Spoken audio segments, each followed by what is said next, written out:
tenés justamente la obra de Drácula, que aquí la estoy sosteniendo, que trae las notas de Stoker, justamente.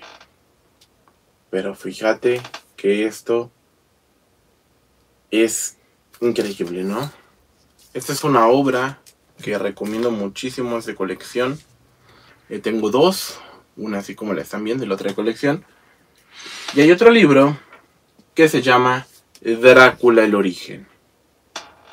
Este libro nos habla de un Stoker joven que se enfermaba y una niñera lo iba a cuidar. En un momento le dimos lectura. Es otro de los libros que les puedo recomendar, justamente lo dejaré por aquí. Y vamos a hablar al respecto del vampirismo. A ver, ¿cuál es este origen oculto en la historia de Drácula? La novela de Drácula, en 1897, del escritor irlandés Bram Stoker, nos trae los relatos más enigmáticos, inquietantes y magnéticos de la literatura de Occidente. Nos habla sobre los vampiros, una atmósfera sombría y pasmosa, que ha generado un cachimbo de preguntas. Stoker escribió una novela basada en un ser real. ¿Quién es el conde Drácula? Muchos se preguntarán. Algunos hechos revelados a través de los años indican que el escritor irlandés transcribió los dilemas de un ser real. Fue el investigador húngaro Arminius van Bury quien le habló de un tal Vlad Draculea. Se dice que de ahí nace esta novela epistolar en la que el joven abogado Jonathan Harker viaja a los montes Cárpatos de Transilvania, Hungría, a encontrarse con el conde Drácula, que vive en su castillo acompañado por 3 jóvenes bellas y vampiresas. Circula en librerías Drácula el origen, justamente como les he hablado, de Drake Store y J.D. Barken, volumen que incluye testimonios y documentación original que por primera vez se dan a conocer. Nos hablan de Bram Stoker, un niño joven enfrentándose a una situación que va más allá de lo natural. Durante los primeros 7 años de su vida sobrellevó graves enfermedades que lo mantenían en cama. Su madre le narraba cuentos de espectros y misterios que fueron determinantes en su futura escritura. El dato es que la Biblioteca de Londres informó justamente hace unos años que historiadores encontraron un total de 26 libros marcados con notas que estudió Stoker para trabajar Drácula. La recuperación de los 101 folios que fueron suprimidos por los editores de aquellos años era el manuscrito original de Stoker. Hizo posible la redacción de la precuela impresa, turbadora y maravillosa. Gracias a que la familia recuperó esas páginas, pudimos armar Barker y yo el esqueleto de esta edición, que es en realidad una suerte de antecedentes de Drácula, ha dicho Dacre Stoker, sobrino bisnieto de Bram Stoker, director del de Bram Stoker Estate y coautor de la exitosa secuela Drácula, el no muerto, en 2009. Él dice que esta edición parece muy significativa, que aparecen notas y textos escritos por el mismo Bram Stoker, los cuales revelan las verdaderas raíces de la leyenda y también del autor irlandés. Se despliegan algunas incógnitas alrededor de la novela más famosa de vampiros. Estoy seguro que los adictos a Drácula van a disfrutar de una forma increíble este volumen, comentó en una breve entrevista con La Razón Juliano Sotola, speaker e investigador de la literatura fantástica y gótica de la Universidad de Florida. Se revela el misterio de la niñera de Stoker, Ellen Crone, quien desaparece después de salvarlo de la muerte a los 7 años. Se develan un cachimbo de enigmas. Son importantes los cuadernos de notas de Stoker, donde se toman confesiones extraordinarias sobre Helen Crone. Stoker la llama mi encantadora nana Helen.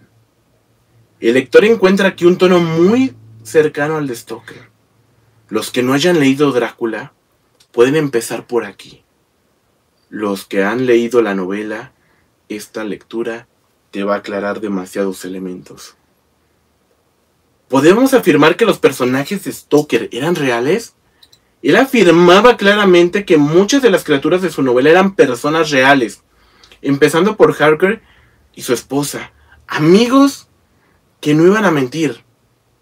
Nunca pretendió hacer pasar su novela como una obra de ficción.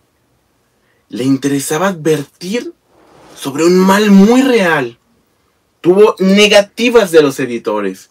Drácula el origen, por Bram Stoker y J.D. Barker. Bram tiene la mirada justamente en esa puerta. El sudor le goteaba por la frente fruncida. Se pasaba los dedos por el cabello húmedo.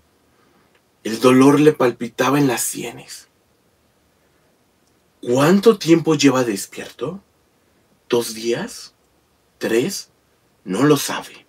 Cada hora se funde con la siguiente, un sueño febril del que no hay un despertar, solo un dormir. Un sueño más profundo, más oscuro.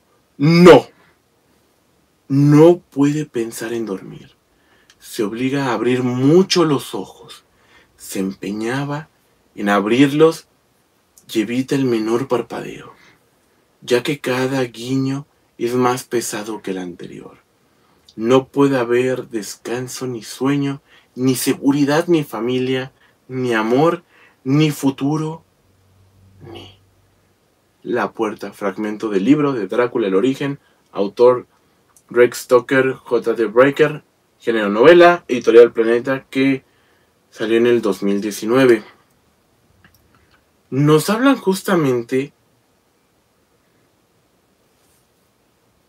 de cómo es este origen.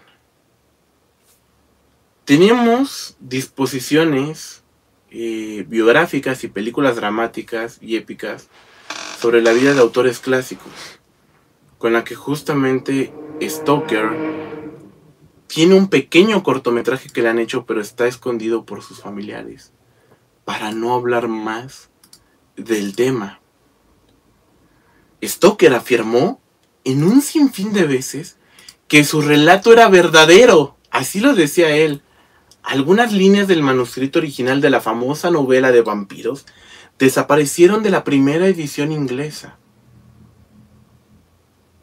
De la primera edición inglesa, escúchame muy bien, de 1897. Pero el sobrino bisnieto la rescató. Las editoriales no querían que esto saliera a la luz, pero Stoker nos quería advertir sobre un mal.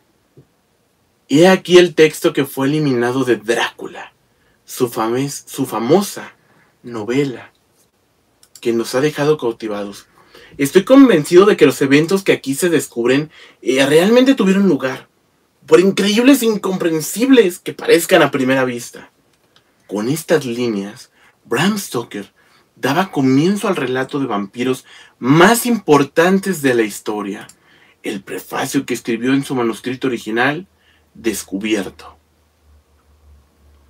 Poco le importó a su editor de Archibald Constable and Company que la inquietante leyenda pudiera ser un buen gancho y que el propio autor le insistiese en su veracidad. Cuando le llevó una copia con intención de que publicara "Esta historia es verdadera", le aseguró. El editor, basado en Londres, le dijo que no llevaría el libro a la imprenta, porque ante el terror que había inundado la noche con Jack el Destripador, temía que la leyenda causara pánico. Fue así que esas otras líneas del prefacio desaparecieron de aquella edición inglesa de 1897 y con otras 101 páginas. Cuando el sobrino bisnieto del escritor irlandés, Greg Stoker, descubrió los fragmentos editados, concibió la idea de novelar la historia detrás de la obra, un proyecto que publicó The Irish Times en un octubre, donde complementó el hallazgo de un diario perdido de Stoker, y de la lectura del manuscrito anotado que el cofundador de Microsoft, Paul Allen, compró en subasta.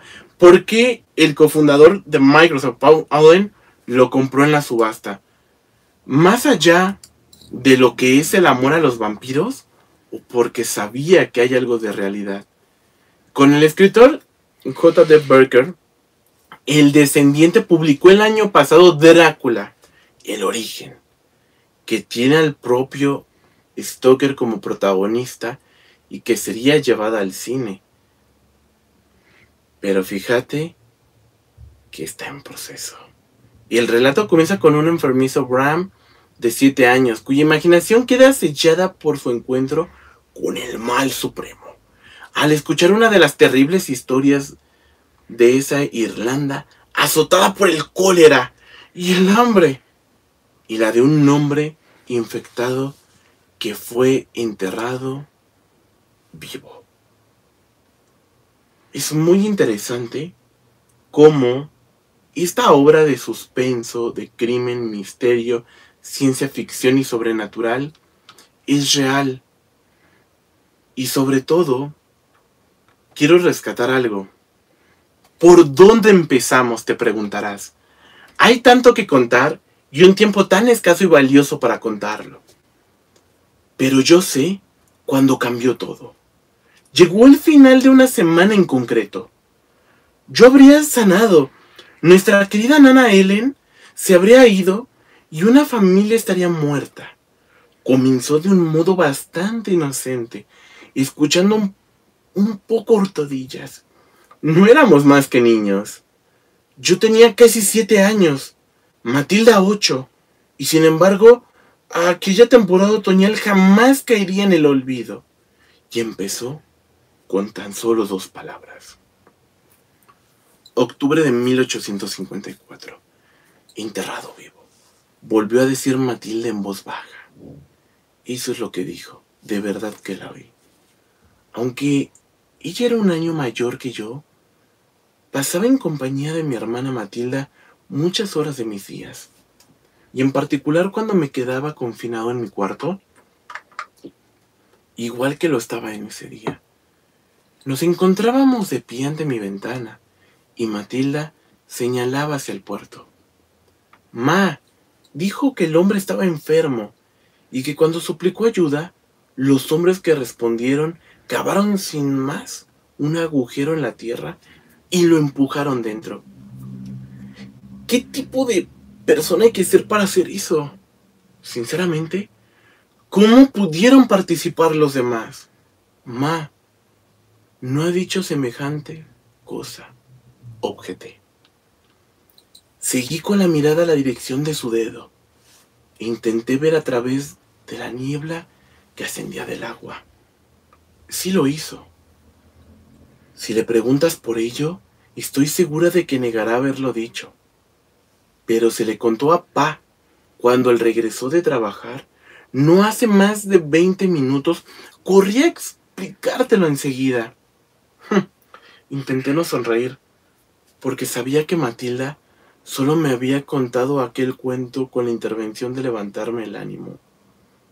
Pero aún así, se me curvaron las comisuras de los labios y me pegó en el hombro. ¿Y ahora te estás riendo de mí?, frunció el ceño y le dijo la espalda a la ventana.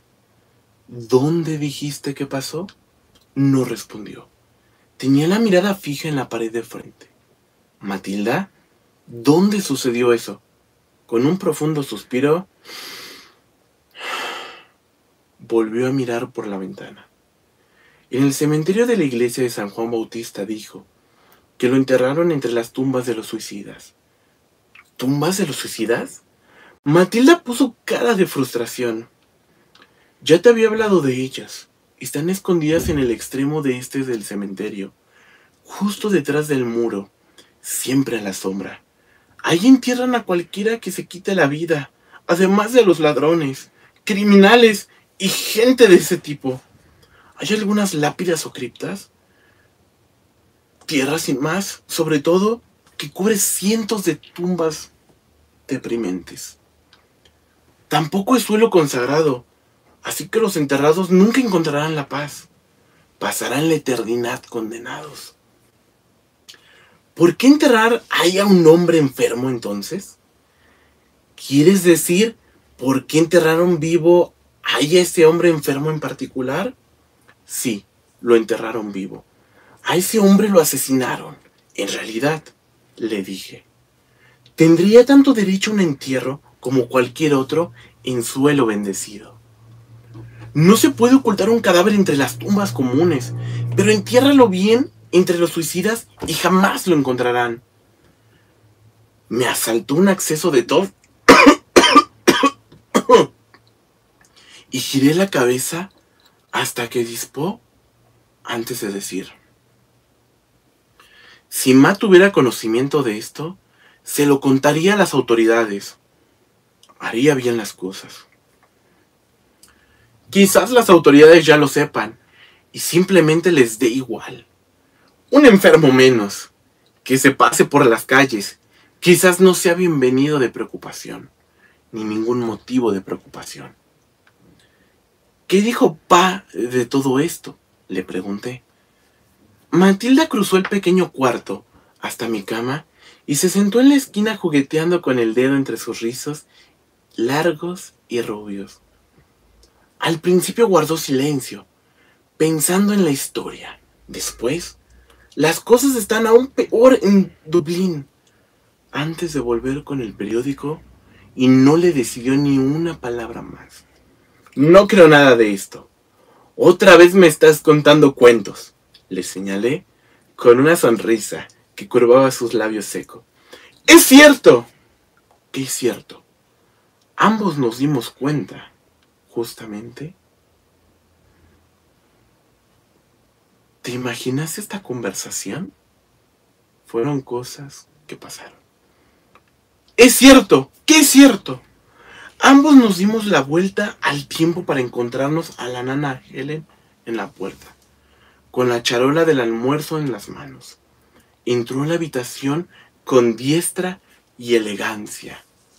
Más que caminar, se deslizó sobre el suelo con pasos silenciosos y firmes, y dejó la charola en mi mesita de noche. La mirada de Matilda se encontró con la mía, y me pidió en silencio que no dijese ninguna palabra sobre nuestra charla, aunque tampoco es que yo tuviera la intención de hacerlo. Nada, nana. Los ojos de nana Helen se entornaron al mirarme primero a mí, después a Matilda y otra vez a mí, antes de regresar la charola y servir una taza de té caliente. Esa charla entre ustedes dos es horrenda. Hombres enterrados vivos en tumbas sin identificar. ¿En serio? No es un tema para adultos y desde luego que no es apropiado para alguien como ustedes. ¿Y cómo es que no estás tú en la cama? Menuda pulmonía vas a pescar si te quedas frente a esa ventana. ¿Y después qué? Supongo que tendremos que cavar un pequeño hoyo entre las tumbas de los suicidas y meter con los demás enfermos. Guiñó un ojo a Matilda. ¿Cabría la posibilidad de que hallaras un hueco en tu ajetreado día de chismes para mostrarme dónde encontrar ese lugar y tal vez hacerme una pala? Volví corriendo a la cama y me metí debajo de las sábanas. No lo harías, le dije. Nana Helen trató de mantener la cara seria. Lo haría sin la menor duda. Ya le tengo echado el ojo a tu cuarto. El mío se está quedando un poco pequeño con el bebé ahí metido. Tomó la campanita de mi mesita de noche y la hizo sonar. ¿Se acabará entonces todo esto? ¿No es cierto? Para mí suena como si fuera la absoluta felicidad. Intenté arrebatarle la campanita entre los dedos, pero resultó ser demasiado rápida para mí. Mi mano extendida no encontró más que el aire. Sabes que no me gusta usarla. Insistes en que lo haga. Entonces, ¿tú tampoco me crees? Matilda frunció el ceño. Nana Helen puso los brazos en jarras y suspiró. No creo ni por un instante que la buena gente de Irlanda se quedara mirando mientras alguien empujaba a un hombre vivo a una tumba abierta para caer ahí y dejarlo en el olvido. Creo que te está ganando la imaginación. Estoy segura que escuchaste algo, pero no es eso. Quizás emplearías mejor el tiempo en la cocina ayudando a tu madre con la cena en vez de andar a hurtadillas por las esquinas para captar conversaciones que no van dirigidas a tus tiernos oídos. Pues mira, dijo exactamente, insistió Matilda con un "Hmm". Nana Helen suspiró y se sentó en el borde de la cama, a mi lado, y extendió aquellos dedos suyos largos y finos hacia mi frente. Retrocedió ante el tacto de su piel fría como el hielo. Vuelves a tener fiebre, jovencito. Vertió agua de la jarra de su charola en la jofaina junto a mi cama y humedeció un paño. Lo escurrió y lo puso sobre mi cabeza. Recuéstate, me indicó. Seguí sus indicaciones y le dije: grises. ¿Qué? Tus ojos. Hoy los tienes grises. Y así los tenías de un gris oscuro que me recordaba a las densas nubes de tormentas que habían cubierto el cielo del puerto apenas 2 días antes. Ayer los tenías color avellana y antes de ayer eran azules. ¿De qué color los tendrás mañana? La mirada de aquellos ojos descendió sobre mí y se recogió los rizos rubios detrás de la oreja. La mayor parte de los días llevaba el pelo recogido, pero ese día lo llevaba suelto y le llegaba justo por debajo de los hombros. Con frecuencia he reflexionado acerca de la belleza de Ellen Cron. No tenía semejantes pensamientos a mis casi 7 años, pero de adulto no puedo negar su atractivo. Su piel resplandecía inmaculada como una capa de nieve recién caída, sin una sola marca ni arruga, ni siquiera alrededor de sus ojos o de su boca. Cuando sonreía, la blancura de sus dientes te dejaba estupefacto. Solíamos hacer bromas respecto a su edad, y ellas las hacían con todos nosotros. Se incorporó a nuestra casa en octubre del año de 1847, tan solo unas semanas antes de mi nacimiento, justo después de que la señora Colburn se fuera debido a unos problemas de salud. Con la explicación de la artritis de sus manos, hacía que les resultara insoportable la tarea de cuidar a un niño. La señora Colburn había vivido con una familia. Estos son algunos de los relatos que nos va dejando Stoker en su libro. Nos habla incluso de cuando él la volvió a encontrar. Aquí nos hablan de que la niñera de Stoker lo mordió cuando él tenía esas fiebres y entraba a su cuarto y lo curaba. Le había transmitido parte de ese poder, pero no en su totalidad. Estas versiones nos dicen de que lucharon contra el verdadero mal que era Drácula, y que Drácula dijo que se iba si la nana Helen se quedaba con él, a lo cual ella se sacrificó por la humanidad y este mal fue sellado. Es muy interesante cómo nos cuentan todas estas historias. Conforme avanzamos en esta lectura, Bram y Matilda llegan a una edad adulta.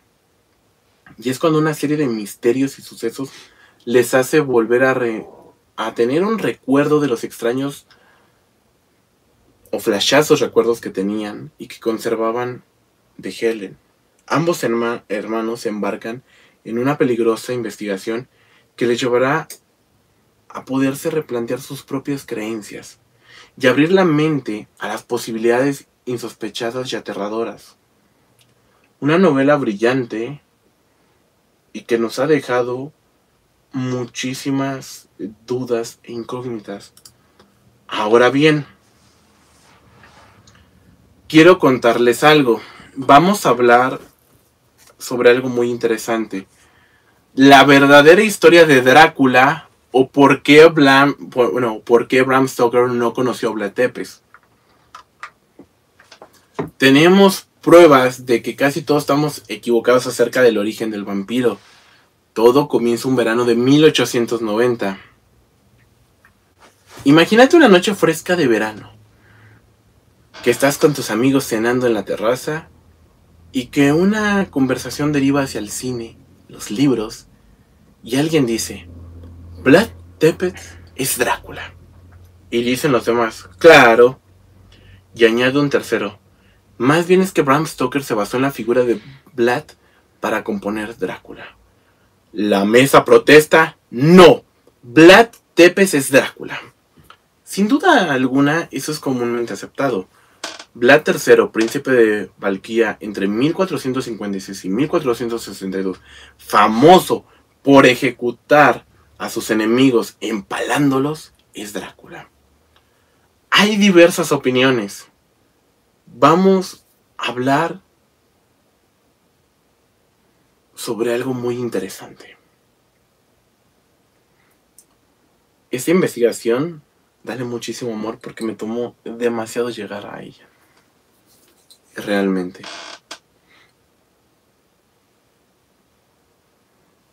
Llamada la baronesa de la casa de Drácula por la sociedad Elizabeth Miller, Transilvania, y justamente ganadora del premio Lord Rubel al mejor libro de no ficción en el subgénero de vampiros, no discutió que al usar el nombre de Drácula, Stoker se apropió del monte del voivoda del siglo XV. Tampoco contradijo que añadió fragmentos de detalles históricos desconocidos para darle una mayor entidad al pasado de su vampiro, pero negó vehementemente la extendida opinión de que Stoker supiera nada sobre el Drácula histórico, más allá de lo que leyó en el libro de Kirwinson, o que se basara en su conde en la vida o características de Vlad. ¿Qué sucedió aquí? Vamos a hablar un poco, ¿no? Es el verano de 1890, el señor Bram Stoker está de vacaciones en la costa inglesa con su esposa Florence y su hijo Noel. En ese momento, lleva unos meses trabajando en la novela que le dará fama universal. Está tan lejos de tener todo bien sujeto. Sí sabe algunas cosas, líneas generales, que será una historia de terror, que protagonizará un ser noble llamado Conde Vampiro, natural de la provincia austríaca de Estiria. También tiene dudas respecto del título y se debate entre dos posibilidades, el no muerto o el muerto no muerto. ¿Cómo? ¿Hemos leído bien? El protagonista sería un tal Conde Vampiro, natural de Estiria en Austria. ¡Ah! Dirán ustedes, nos está usted falseando, porque usted dijo que iba a hablar de Drácula y no de una novela de Stoker que arrojara al fuego o abandonara. Yo les diré a ustedes, no, me refiero a esa novela. Vos te preguntarás, ¿entonces? En ese verano, el señor Bram Stoker está de vacaciones en Tidwit, en la costa inglesa en 1890, se aloja en una pensión en el número 6 de West Center, está en los inicios del proceso creativo ya establecido quién es su personaje y cuáles son sus cualidades o superpoderes. También ha pensado que convendría que buena parte de la historia transcurriera en Inglaterra. Y eso, una de las cosas que necesita concretar justamente es el puerto por el que el vampiro llegaría. Y como se le ha ocurrido que Quibit puede ser un buen lugar, empleaba eso solo en los días. Por las mañanas él caminaba por la zona, tal vez en el estudio de un fotógrafo local, o hablaba con algún pescador, tal vez hasta la abadía en ruinas o Krusna, hasta el antiguo cementerio que dominaba la colina. Tomaba sus notas. Aquí se detiene para trazar el mapa del embarcadero. Así se entretiene en anotar los nombres que aparecen en las lápidas. Por las tardes, se sienta en el jardín de la pensión con su esposa y su hijo. Le interesan las costumbres de la zona, la forma de llamar los vientos, los localismos del habla. Una mañana, el señor Stoker se dirige al museo de la localidad, que contiene la biblioteca municipal. ¿Será que la biblioteca donde todo cambie? ¿Donde de pronto ya no sea Estiria, sino Transilvania? ¿Donde de pronto ya no sea el conde vampiro, sino el conde Drácula? Los relatos de los vampiros. En primer lugar es el concepto de vampiro, que no es original de Stoker. No. El vampiro existe en los mitos y supersticiones desde al menos 600 años antes del inicio de nuestra era. Hay vampiros acadios y asirios. Los sumerios hablaban de unos muertos que no descansaban en sus tumbas y que se movían por el cielo y la tierra. Hay vampiros en China, y en la tradición hebrea encontramos a Lilith, quien fue condenado por Yahvé a convertirse en un demonio nocturno volador que se alimentaba de sangre. Los árabes tienen a los ghouls y los griegos a la empusa, que visita a los hombres dormidos y les drena su sangre. Más cerca en el tiempo están las supersticiones europeas. Así el abad Agustín Calmet, en su tratado en las apariciones de los espíritus y de los vampiros o revivientes de Hungría, del año de 1748, habla de zonas de Europa en las que es posible ver hombres muertos desde ya hace varios meses, que vuelven, hablan, marchan e infestan a los pueblos, maltratan a los hombres y los animales, chupan la sangre de los prójimos, los enferman y, en fin, les causan la muerte. De suerte que no pueden librarse de sus peligrosas visitas más que exhumándolos, empalándolos, cortándoles la cabeza, arrancándoles el corazón o quemándolos. Establezcamos igualmente que no es Stoker, tampoco el inventor de las historias de vampiros. De hecho, Stoker ha leído el relato de Polidori, que escribió la misma noche en que fue creado Frankenstein, pero también los relatos de Barney el vampiro, y también el desconocido misterio de Carl von Watchman, y también el libro que yo les mencioné, que es el de Carmilla, de Joseph Sherin Le Fanu, que son como precuelas, si así lo querés ver, ¿no? Sometiéndose por encima de su asombro en el momento en el que abre su literatura de notas. Vamos a hablar de las notas de Stoker. La primera nota de Stoker dejó en su libreta sobre Drácula. Está fechada el 8 de marzo de 1890. Y en ella se habla de un cierto conde, no pone Drácula ni vampiro, de Estiria, que pretende comprar una propiedad en Inglaterra y que para ello se dirige al presidente del colegio de abogados.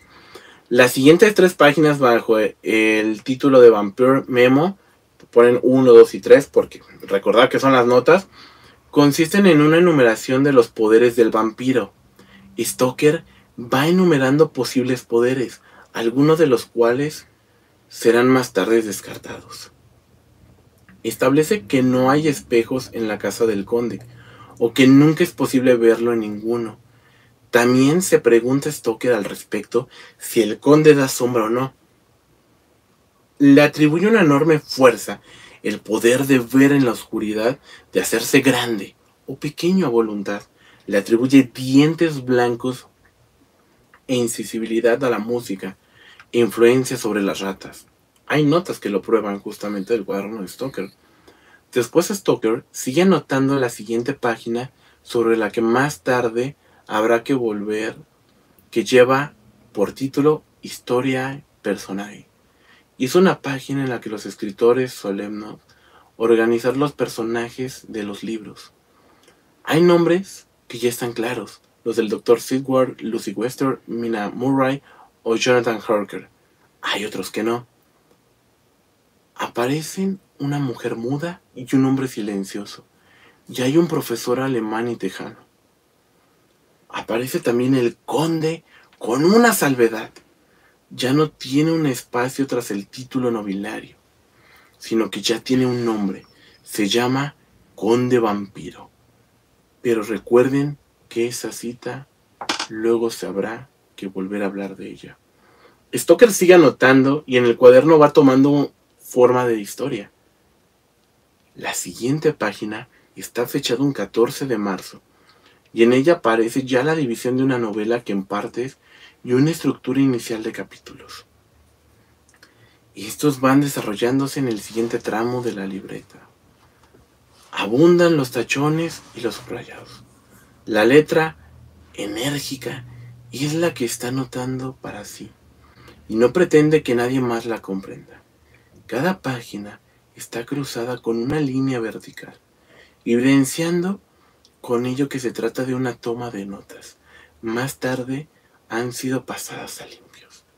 La novela avanzada, en una forma de esqueleto, Stoker se detiene para enumerar los capítulos, como si necesitaran recapitular para aclararse. Después anotará los horarios de los trenes, de Londres a París, de Múnich a Salzburgo. En unas páginas se hace una autótona, como si ensayara el nombre de la novela de Undead o de Dead Undead.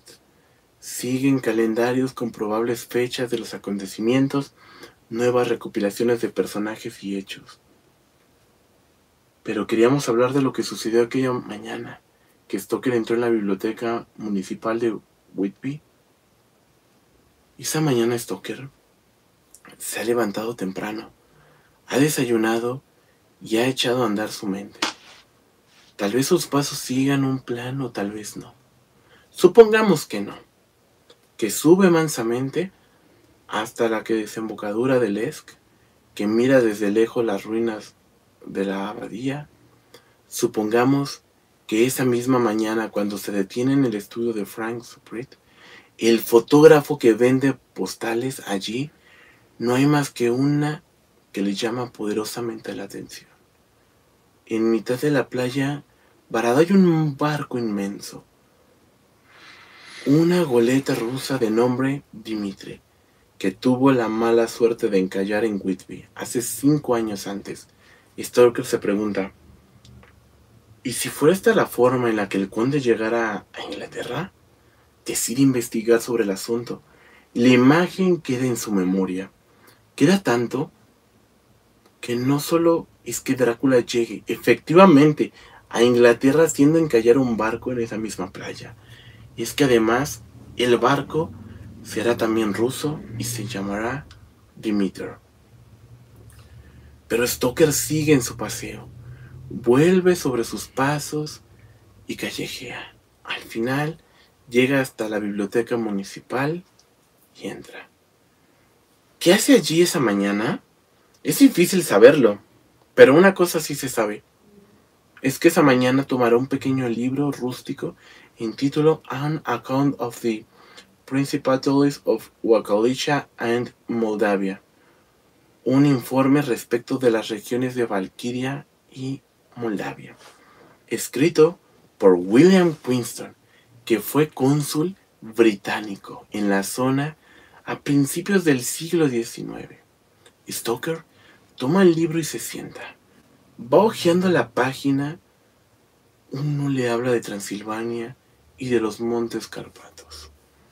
La siguiente, de la lucha de dos poderes, pero sobre todo de dos dacios contra los romanos. De las invasiones godas y hundas. La página 10 le habla de los valacos. Tal vez Stoker no sabe bien qué está haciendo, pero ojea un poco más y se salta 5 o 6 páginas de golpe. ¿Por qué ha cogido este libro exactamente? Se pregunta. Y entonces, tal vez, cuando va a encerrar el libro en incógnitas, y antes de cerrarlo, cuando una frase le llama la atención, está él en la página 17 y dice: Ladislao, el rey de Hungría, preparándose para hacer la guerra contra los turcos, comprometió al voivoda Drácula para que se vaya a aliar con él. Puya, de repente todo ha cambiado, vos. La palabra Drácula aparece 3 veces en el libro.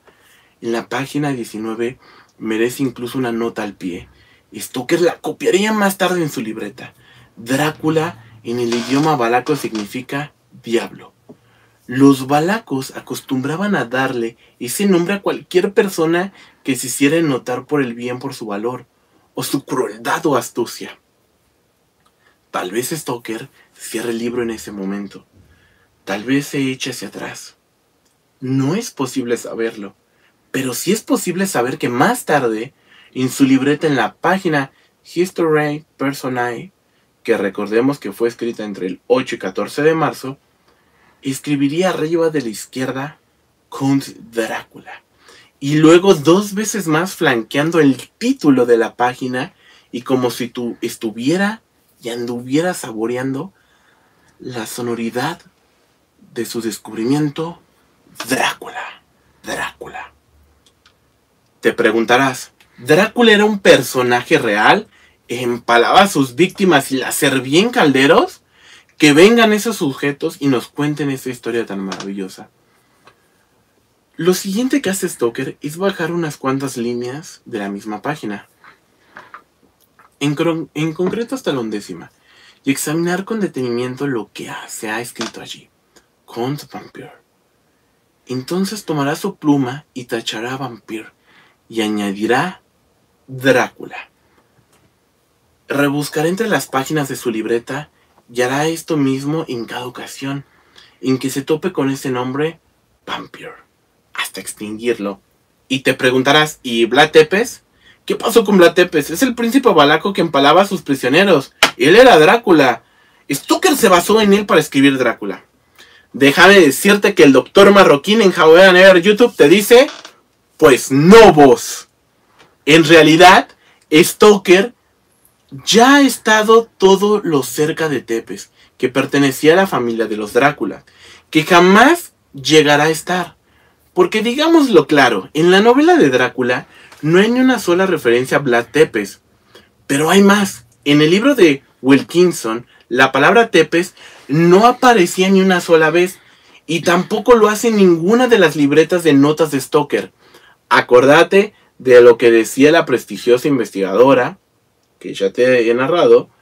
La verdad es que para Tepes y Stoker estén frente a frente, faltan.